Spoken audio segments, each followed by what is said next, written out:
Sony has unveiled the LX310BT, a new wireless turntable aimed at modern vinyl fans who want the convenience of an integrated Bluetooth transmitter. Thanks to this wireless connectivity, the LX310BT can be connected to any Bluetooth audio device, such as a soundbar, headphones or a wireless speaker. In addition to wireless audio support, the turntable features a new tone arm, different configuration modes and the promise of simple functionality.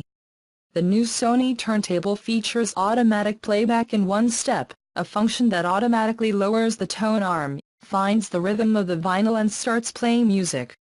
The new tone arm of the LX310BT has an aluminum casting tray and a sliding mat that dampens vibrations, and a thick dust cover that dampens the acoustic pressure of the speakers. In addition, users can switch between low, medium and high settings with the turntable's gain selection switch. The integrated phono preamp of the LX310BT can be used with amplifiers with line-level connections, in addition to the USB output option for digitizing records without complex third-party configurations. Are you not interested in USB output and do not have a wireless speaker system at home?